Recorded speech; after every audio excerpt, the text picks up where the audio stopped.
Berani Ustaz, berani Bapak Ibu memboikot produk Prancis? Saya tak berani. Kalau kita boikot produk Prancis, nanti di boikotnya mobil SMK kita gimana?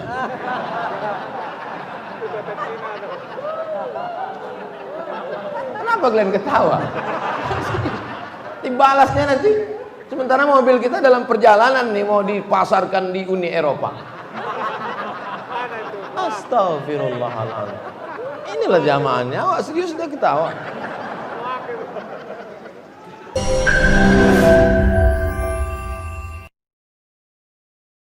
Jangan lupa subscribe, like, and share. Apa tindakan kita atas penghinaan yang dilakukan oleh Presiden Prancis terhadap Nabi Muhammad SAW? Perdana Menteri Brazil tidak Islam. Karena argumentasi orang Prancis itu katanya kebebasan berekspresi. Kenapa kalian buat lukisan Nabi Muhammad? Kebebasan berekspresi, guys. Datanglah Perdana Menteri Prancis, di tempelnya gambar bini si Macron itu dengan monyet. Bini Macron itu kan beda jauh. Macron itu pacaran umur 15 tahun dengan gurunya. Si Macron itu umur 15 tahun, kelas 3 SMP, pacaran sama gurunya bini orang. Itulah yang dijadikannya bini sekarang. Umur 15 tahun dia pacaran sama itu. Waktu itu perempuan itu umur 29 tahun. Ini si Macron ini sakit jiwa. Datang Perdana Menteri Brazil, disandingkannya gambar bini Macron sama monyet. Tunjuk, mau ngamuk si Macron. Kata si Perdana Menteri Brazil, inilah kebebasan berekspresi itu, katanya. Jadi logika otaknya logika otak sakit. Ketika dia mengejek Nabi, dia katakan kebebasan ekspresi. Waktu gambar bininya disandingkan sama monyet, dia mengamuk. Apa maksudnya? Berekspresi untuk Nabi kalian boleh, tapi berekspresi untuk bini dia tak boleh. Ini orang otaknya sakit. Kalaulah kita punya pemimpin yang adil, yang kuat, yang gagah, yang perkasa, yang baga, itu ditarik hubungan diplomatik, itu ditutup kedutaan Prancis, barulah hebat. Betul? Ada itu di sinetron-sinetron.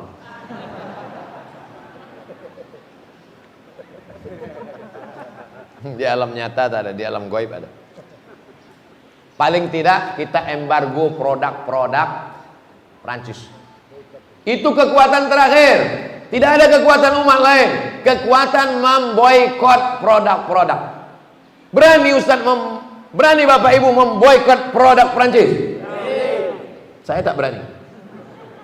Kalau kita boikot produk Prancis, nanti di boikotnya mobil SMK kita gimana?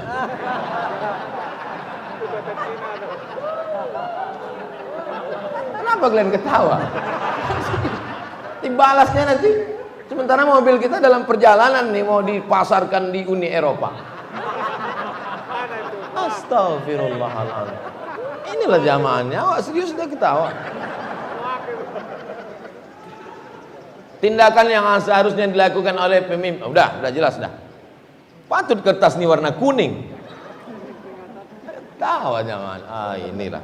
Jamaah ini tak bisa membedakan kapan awak serius, kapan awak bergurau. Kawan saya laki-laki Pak Ustadz berpisah dengan istrinya karena suaminya itu Syiah dan berperilaku kasar. Mereka sudah rumah tangga 30 tahun. Lalu si ex istrinya itu menikah dengan saya dan anak-anaknya pun berpihak kepada saya. Saya galau karena ex suami kawannya itu bilang kami ini pengkhianat. Dia tak akan memaafkan kami di akhirat. Sementara saya rutin bertemu dengan ex istrinya juga anak-anaknya yang mereka tak punya keluarga satupun di sini.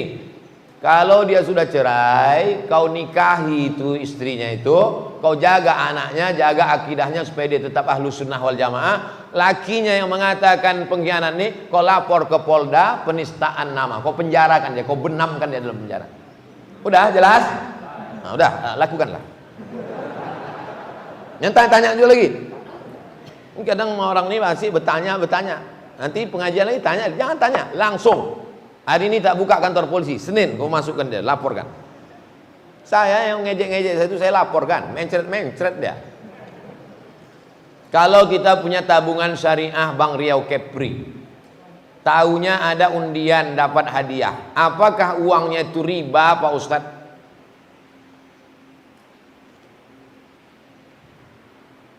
100.000, 100.000, 100.000, 100.000, 100.000, 100.000, 100.000, 100.000, mengumpulkan duit 100.000 sebanyak 100 orang. Berapa hasilnya? 10 juta. 100.000 mengumpulkan 100 orang 10 juta.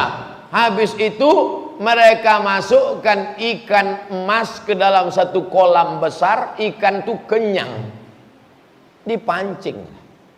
Siapa yang dapat ikan ini dapat 10 juta. Itu judi. Karena uang yang dikumpul tadi lalu kemudian dijadikan sebagai uang yang diputar, maka dia judi. 3 hari 3 malam menunggu tak dapat. Ikan tuh kenyang nih, Bok. Tengok ikan, kesian gitu. Aku kenyang gitu ikan. Judi. Tapi kasusnya nih beda. Saya punya toko, jual TV, jual perabot dan lain sebagainya. Kemudian saya punya untung saya itu dapat 30 juta.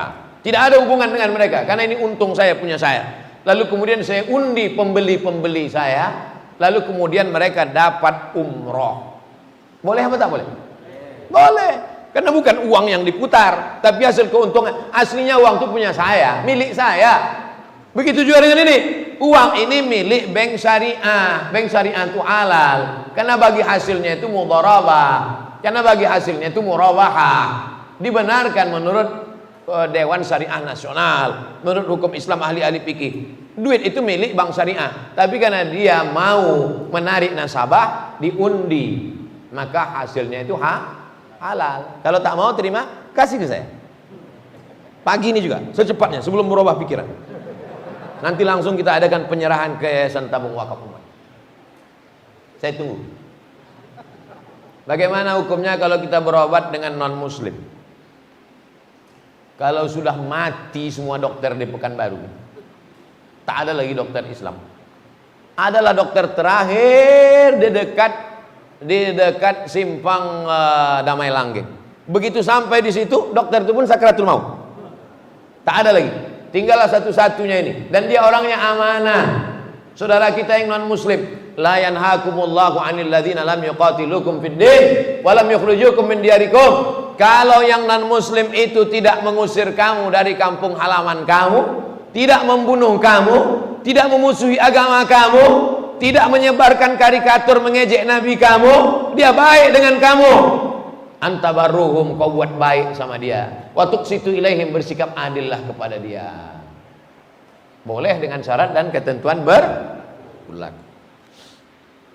Baru saja dapat kabar, pagi ini saya habis dari masjid ini akan panen tanah wakaf kebun jeruk. Jadi kemarin itu kita menjual satu batang limau nipis 50.000. Hasilnya dibagi untuk penanam, untuk pemodal, untuk pewakaf yang akan digunakan untuk Yayasan Tabung Wakaf. Pagi ini mau panen, mau dihadiri oleh penasehat dari Dewan Dakwah, namanya Pak Bahtiar Bakar.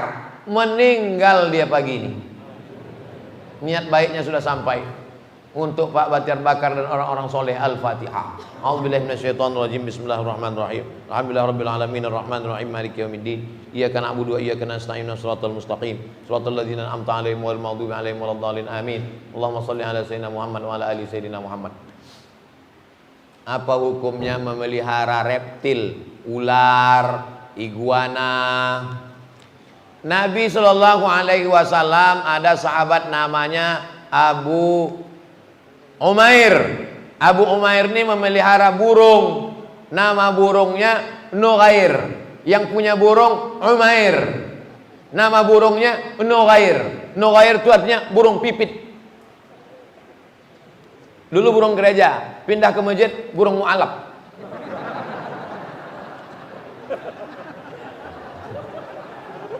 Jadi kata Nabi kepada Umair tadi, ya Aba Umair, ma fa'alan Nughair? Wahai Abu Umair, apa kabar burung pipit engkau? Itulah dalil boleh memelihara burung pipit dengan syarat dan ketentuan berlaku. Buat sangkarnya itu besar, supaya dia bisa terbang kian kemari, ada pokok kayu, ada kolam-kolam di dalam, buat dia berpasang-pasang di dalam. Kalau bisa burung pipit satu, buat burung pipit perempuan betina itu agak 5, agak 3, biar poligami dia. Bilang sama ibu tuh, aku memang tidak bisa mah, tapi burung ini kita biarkan ya.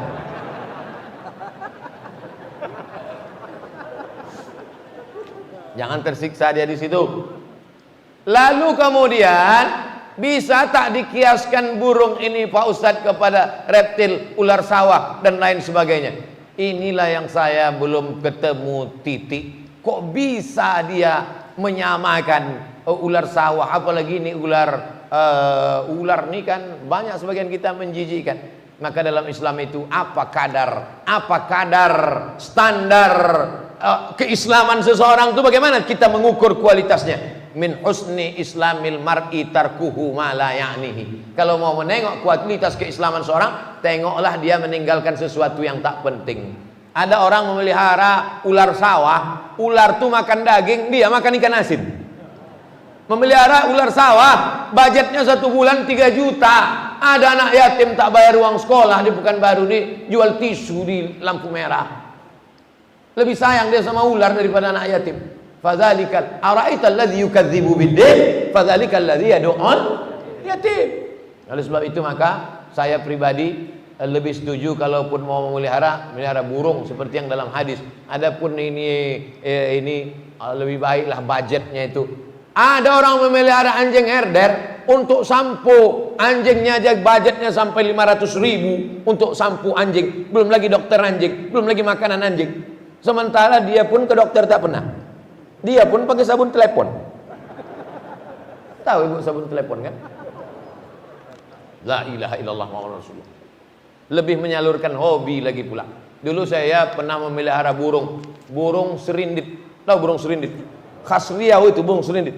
Saya belilah di pasar air Molek Indragiri Hulu burung serindit. Saya sangkarnya dari rotan yang dibelah. Saya sangkutkan di pokok jambu.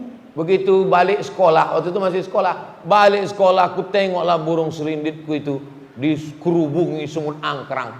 Maka saya ambil burung serindit itu, saya lepaskan angkrang yang menggigit matanya, menggigit mulutnya. Setelah itu saya lepaskan, hai burung serindit, minta maaf kepada Allah Ta'ala, aku lepaskan. Waktu itu saya kelas 5 SD. Sejak itulah saya tak mau memelihara burung, karena menurut saya kelas 5 SD sudah berakal saya. Ini ada pula orang udah bercucu tak berotak. Kelas 5 SD saya sudah merasakan bagaimana sayangnya ke hewan, ke burung. Sampai sekarang tak mau saya. Kalau anak-anak nih mau minta, mau nanti kita beli, kita buatkan sarang besar. Sarang besar, buat sarang, masukkan situ burung kuau, burung cendrawasih, atau burung-burung apa. Tapi jangan lupa urus surat izinnya. Kalau tidak nanti kau dikurungkan ke polisi hutan. Jelas kan? Jelas insya Allah. Hah? Ini udah? Ini? Oh duit. Oh, banyak duit nih. Jarang-jarang masjid nih ngasih duit. Biasanya pakai transfer aja. Nah, duit. Ini nampaknya masjid Suhada ini harus sering kita kesini. Banyak duit. Berapa usia anak yatim yang wajib disantuni Pak Ustadz? Dalam kitab Al-Fiqhul Islami wa Adillatu ditulis oleh Syekh Wahbah Zuhaili, didefinisikan yatim itu la yutma ba'dal ihtilam. La yutma, tidak yatim lagi, ba'dal ihtilam, kalau dia sudah ihtilam. Ihtilam itu mimpi basah. Mimpi basah itu mimpi kena hujan Pak Ustadz, mimpi akil balik. Maka kalau dia sudah mimpi akil balik, maka dia tidak anak yatim lagi. Ini pendapat yang pertama. Pendapat yang kedua diambil dari pendapat Abdullah bin Abbas. Walaupun sudah berjanggut, kalau dia belum bisa mencari nafkah, maka dia tetap yatim. Pendapat kedua. Saya lebih condong kepada pendapat yang pertama. Asal sudah akil balik, maka tak yatim lagi. Kenapa Ustaz tak pakai pendapat kedua? Karena saya khawatir kalau kita pakai yang kedua, nanti yang berjanggut-janggut pun berdatanglah mengaku yatim. Kau ini kenapa datang kemari minta yatim? Menurut pendapat Ibnu Abbas, walaupun dah berjanggut tetap yatim Pak Ustaz. Kita pakai pendapat pertama. Tapi nanti waktu pembagian santunan, Yang tak yatim ini yang sudah semester 1 di kampus tetap kita kasih bantuan, tapi bukan dari kotak yatim, dikasih dari kotak sodakoh, bukan solawat, dari kotak sodakoh. Santunan anak yatim dan du'afa.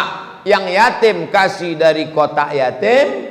Adapun yang omaknya mati, ang ayahnya Bang Toib tak balik-balik, atau yang dia sudah kuliah, maka tetap dikasih santunan bukan dari kotak yatim, tapi dari kotak sodakoh dan du'afa. Jangan kasihkan duit yatim kepada mereka. Innama ya'kuluna fi butunihim nara. Innama alladzina ya'kuluna amwalal yatama zulman. Orang yang memakan harta anak yatim, innama ya'kuluna fi butunihim nara. Mereka itu makan api neraka. Hati-hati tentang santunan anak yatim. Jelas? Jelas insyaallah. Kalau ada ceramah saya yang tak jelas, dua kemungkinan. Yang pertama paketnya habis, yang kedua pokak. Dua. Berapa lama mu'alaf yang wajib disantuni itu Pak Ustaz? Innama sadaqatu lil fuqara wal masakin wal amilina 'alaiha wal mu'allafati qulubuhum wa fir riqab wal gharimin wa fi sabilillah wa banis sabil. Sambutlah Allah, bilang apalah payahnya menyenangkan hati Ustaz. La ilaha illallah. Tapi sekarang 88 ini tak bisa. Ada 4 yang bisa, ada 4 yang membuka celah untuk terjadi fitnah. Innama shadaqatu lil fuqara, fuqara kasih. Tak ada income sama sekali. Janda tua, laki mati, anak tak ada sebatang kara. Fuqara, tak ada pemasukan. Yang kedua, ada pemasukan tapi tak cukup. Fuqara wal masakin wal amilina 'ala, amil. Wal muallaf, muallaf ni tak bisa lagi dikasih. Kenapa? Karena banyaklah yang mempermain-mainkan sertifikat mu'allaf. Mu'allaf zaman Nabi itu bagaimana? Kepala suku, kalau dia dikasih, maka satu suku itu masuk Islam. Misalnya ada suku Sakai, suku Akid, suku Talang Mama. Kepala suku dia, kita kasih dia 100 juta, satu suku itu masuk Islam. Itulah yang zaman dulu yang dimaksud dengan mu'allaf. Mu'allaf itu artinya orang yang dilunakkan hatinya. Zaman sekarang, dikasih dia, bininya pun tak mau masuk Islam. Oleh sebab itu kalau ada orang baru masuk Islam, dia tetap dikasih, tapi bukan karena dia mu'alaf, dia dikasih karena dia fakir atau miskin. Tolonglah Pak Ustaz, kita baru masuk Islam lah, rukun Islam 5 perkara gitu. Nah, kasihlah. Susah. Bukan karena mu'alafnya, tapi karena dia fakir miskin. Wal gharimin, gharim ini pun tak bisa lagi dikasih sekarang. Gharim dililit utang. Kalau dibukalah pemberian zakat kepada yang dililit utang, penuhlah masjid Syuhada. Karena semua orang Pekanbaru ini dililit utang, semua utang, dari mobil, rumah sampai panci, rice cooker utang. Satu-satunya yang lunas bininya, itu lunas. Wa banis sabil, Ibnu Sabil pun sekarang tak bisa lagi dikasih. Karena Ibnu Sabil ini dijadikan orang celah untuk menipu, membohong. Ibnu Sabil orang yang putus belanja. Datang orang Medan mau pergi ke Palembang, putus belanjanya. Datang orang Palembang mau pergi ke Aceh, putus belanjanya. Singgah Pekanbaru, dikasih. Sekarang tuh banyak dipermainkan. Begitu sampai dia di Simpang Bingung, pura-pura putus belanja. Habis itu naik angkot dia sampai ke Sekijang. Sampai di Kijang, bolak-balik dia balik. Maka yang membuka celah ini ditutup supaya jangan dipermainkan. Jadi mu'alaf ini kasih dia karena dia miskin, fakir, susah. Bas. Jangan gara-gara ini nanti mu'alaf tak dikasih. Apa hukumnya berusaha walet? Karena sarang walet itu terbuat dari air liur burung. Nabi sedang khutbah di padang Arafah. Ketika sedang khutbah itu datanglah onta menjilat baju Nabi, menjilat kain ihram Nabi, onta dijilatnya. Nabi sholat dengan bekas jilatan air liur itu. Sekarang pertanyaannya, apa hukum air liur hewan? Halal apa haram? Memang payah ya kalau belum sarapan. Nabi khutbah, datang onta menjilat bajunya. Habis itu Nabi sholat, dibawanya baju yang kena jilat itu. Pertanyaannya, apa hukum air liur? Halal. Seandainya tak halal, pasti digantinya baju itu atau dibasuhnya. 2. Kalau ada kucing menjilat air minum itu halal apa haram? Halal. Karena kata Nabi itu tawafun wa tawafat, karena itu binatang yang lalu lalang. Air liur kucing halal, air liur onta halal. Dikiaskanlah kepada air liur walet. Itulah dasar orang yang mengatakan air liur walet itu halal. Tapi jangan gara-gara ini nanti ditampung air liur kucing diminum. Apa hukum air liur walet? Halal. Mana dalilnya? Kias. Karena halal air liur onta, halal air liur kucing, maka halallah air liur walet. Lalu kenapa ada ustadz yang mengatakan air liur walet itu haram? Air liur walet jadi haram karena bercampur dengan najis. Dia tidak najis, tapi karena bercampur dengan najis, maka berubah menjadi mutanajis. Jadi mutanajis, berubah jadi najis. Air liur walet itu suci, tapi sampai sekarang walet ini belum punya WC umum. Bercampur dengan ciri walet. Maka itulah yang menyebabkan. Tapi rupanya sarang walet itu dipasangnya CCTV. Pasangnya CCTV pakai infrared, nampaklah di situ bahwa walet ini sarangnya di sini, buang nya di sini. Tak bercampur kata dia. Maka itulah ada yang mengatakan sarang walet halal. Oh tidak Pak Ustaz, walet ini mengganggu kami, tak bisa kami tidur malam ribut. Itu lain lagi hukumnya, bukan hukum air liur. Itu hukum membuat sarang walet di tengah pemukiman masyarakat. Habislah disumpah orang, mampus lah yang punya walet. Setan anakku tak tidur-tidur. Akhirnya duit hantu dimakan setan. Maka jangan buang sarang walet di tengah pemukiman masyarakat yang ribut sehingga orang tak tentram, mengganggu.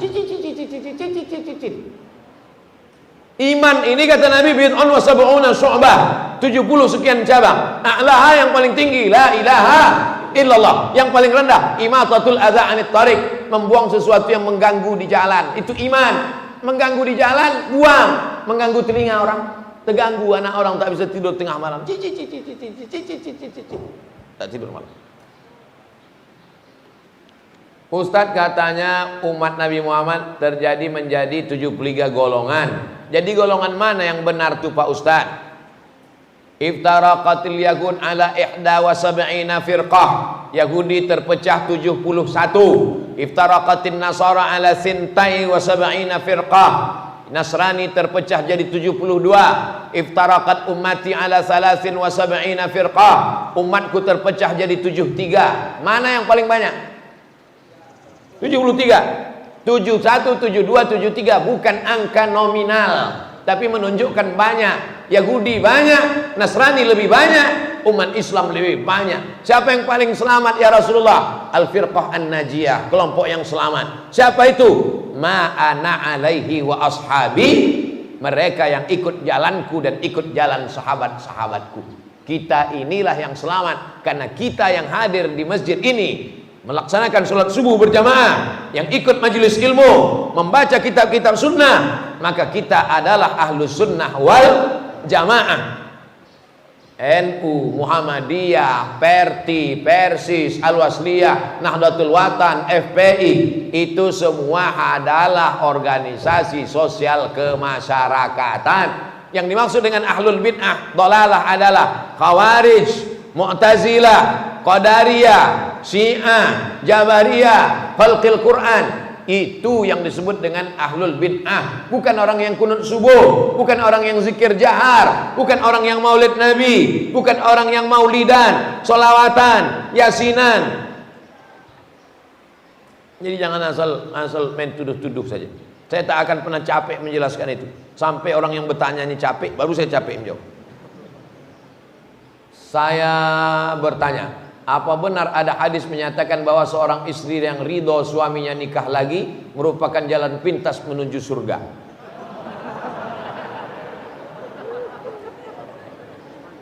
Siapa yang ikhlas istrinya, siapa yang ikhlas suaminya kawin lagi, maka cepatlah jalannya menuju surga. Kata satu blog, ada blog di internet itu menulis itu, saya baca.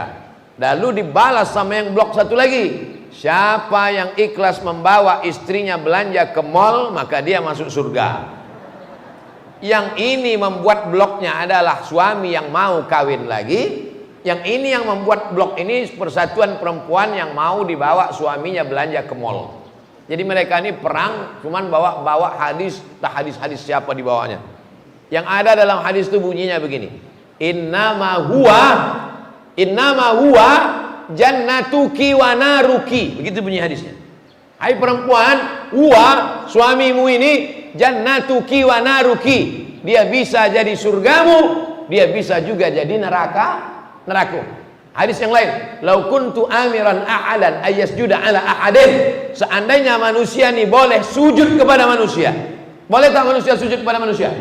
Tak boleh. Seandainya boleh manusia sujud kepada manusia, pastilah kusuruh istri sujud kepada suami. Menikah 1, 2, 3 itu memang sunnah karena dilakukan Nabi SAW. Tapi sunnah bukan cuma itu aja. Baca Quran pontang-panting, tajwid belintang pukang, mau berbini 2. Macam itu aja sunnah yang lain. Menikah 2 itu sunnah. Mengejek poligami berarti mengejek. Banyak yang setuju nih. Mengejek sunnah. Tapi sunnah bukan itu saja. Poligami ini sama dengan emergency door. Naik kita ke pesawat, apa kata pramugari? Ladies and gentlemen, all of our passenger, semua penumpang, kita punya 4 pintu, pintu depan dan pintu belakang. Masuklah dari pintu sebelah kanan. Tapi nanti kalau pesawat ini meledak atau masuk jurang atau masuk laut, maka dibuka pintu darurat. Ada yang darurat? Bukalah pintu itu. Nama pintunya pintu poligami. Poligami dibenarkan dalam Islam. Tapi ibu-ibu jangan takut, mereka ini tidak akan bisa nikah lagi sebelum ada surat tanda tangan matre 6.000 dari ibu yang dibawa ke pengadilan agama. Makanya ibu sebelum tidur yakinkan dekat tempat tidur itu tak ada matre. Karena kalau ada bahaya, mana tahu tengah malam. Hati-hati, waspadalah. Kejahatan terjadi bukan karena ada niat dari pelakunya, tapi karena ada materi 6.000. Waspadalah. Kabarnya tahun 2021 materi sudah jadi materi 10.000. Maksud saya Bapak siapkan materi 10.000 karena yang 6.000 tak laku lagi. Karena banyak suami sekarang ini yang menggunakan dalil tersebut untuk meyakinkan istrinya. Apakah jika istri tersebut tetap menolak hingga sampai ke tahap gugatan termasuk kategori dosa besar? Hidup ini singkat, Bu. Kalau dengan itu kau merasa bisa beramal soleh, teruskan. Tapi kalau dengan itu kau jadi terganggu psikologismu, tak tahan aku Pak Ustaz. Asal ku tengok update status istri mudanya berkunang-kunang, gelap dunia ini kurasa. Salat tak khusyuk, baca Quran tak bisa, bekerja tak bisa. Maka perempuan punya hak namanya khulu. Laki-laki punya hak namanya talak. Perempuan namanya khulu. Memang dulu aku setuju Pak Ustaz, ku sangka ini tenang, tapi setelah ini tak tahan aku Pak Ustaz. Asal ku dengar handphone trauma Pak Ustaz, muntah-muntah. Ada perempuan yang tahan, ada, bukan saya katakan tak ada, tapi ada yang tak tahan. Mudah-mudahan ibu-ibu ini semuanya yang tahan termasuk insyaallah. Amin. Takut mereka. Bapak ini ringan aja mengaminkan tadi. Amin gitu. Dia tak tahu kamera tertuju ke wajah dia. Ustadz, saya mau tanya, apa hukumnya orang baca surat Al-Ikhlas di atas batu-batu kecil lalu diletakkannya di atas kuburan? Boleh apa tidak Pak Ustadz? Yang ada dalam riwayat Abdullah bin Abbas membacakan ayat Quran ke air. Wa in ta'assara wiladatuha, kalau susah melahirkan anak dibacakannya ke air. Dibacakannya ke air. Terserah apa yang mau dibacakan ke air. Ustadz, ini ada jamaah kita Pak Ustadz, istrinya anak dari jam 8 pagi tadi tak lahir-lahir Pak Ustadz. Tolong bacakan Pak Ustadz. Bingung saya, apa yang mau saya bacakan? Baca. Iza zulzilatil ardu zilzalaha wa akhrajatil ardu asqalaha. Kalau bumi itu sudah digoncangkan, keluarlah isi-isinya. Keluar isinya. Goncang keluar sih. Gitu. Boleh membacakan ayat kepada air. Adapun membacakan batu, mungkin dia tahu dalilnya, tapi saya tak melakukan itu. Saya melakukan yang tahu saya dalilnya, yang ada riwayat-riwayat dari Nabi dan sahabat Nabi. Tentang membacakan ayat, ada orang gila.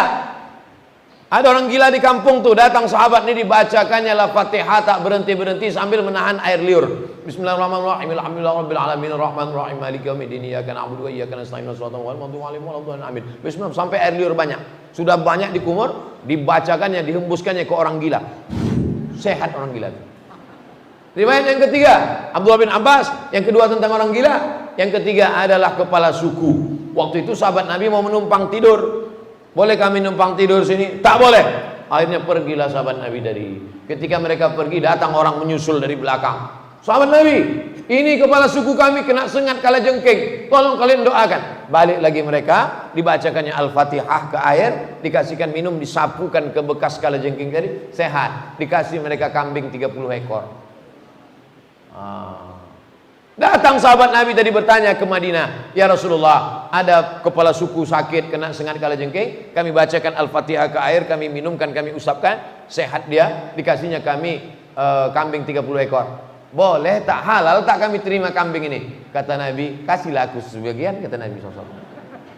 Dia tak menanyakan apa hukum baca Fatihahnya, yang ditanyakannya apa hukum menerima kambing. Kata Nabi, bagilah aku sebagian. Itu menunjukkan boleh menerima upah dari ruqyah.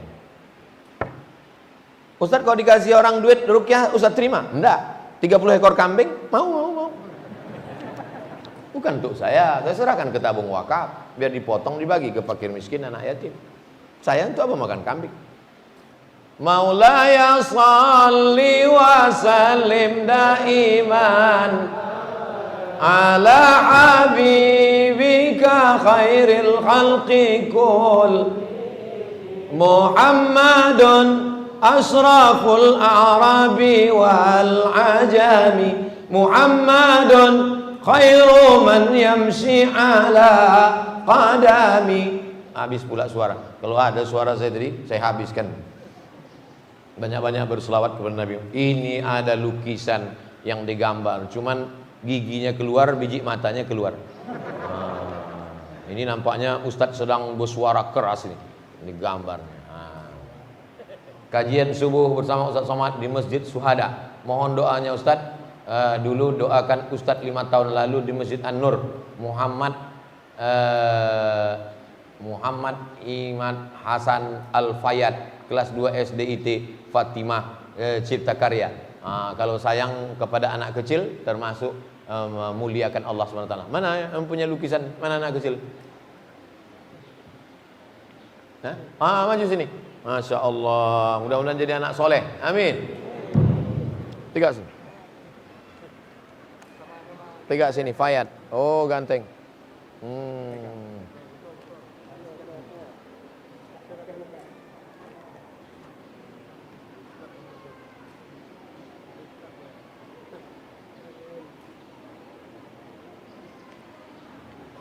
Allahumma faqihu fid din wa 'allimhu ta'wil waghzuhu fahmal mursalin. Itu doa Nabi SAW kepada Abdullah bin Abbas. Kata Nabi, dalamkan ilmu agamanya, ajarkan dia pemahaman Quran. Begitu juga dengan anak-anak yang lain. Tidak hanya yang Fayad saja, anak-anak yang lain, anak-anak kita semua. Kemudian doa Nabi kepada Anas bin Malik, Allahumma aksir malahu wa waladahu. Banyakkan anak cucunya, banyakkan rezekinya. Tak saya doakan banyak bininya, enggak. Takut saya ibu-ibu ini marah. Marah mereka, tak keluar lontong sayur pagi ini nanti. Mudah-mudahan anak kita terjaga dari semuanya insyaAllah. Al-Fatihah. Duduk Fayad. A'udzubillahi minasyaitonirrajim. Bismillahirrahmanirrahim. Alhamdulillahirabbil alamin arrahmanir rahim maliki yaumiddin. Iyyaka na'budu wa iyyaka nasta'in. Ihdinas siratal mustaqim. Shiratal ladzina an'amta 'alaihim ghairil maghdubi 'alaihim waladdallin. Amin. Allahumma shalli ala sayyidina Muhammad wa ala ali sayyidina Muhammad.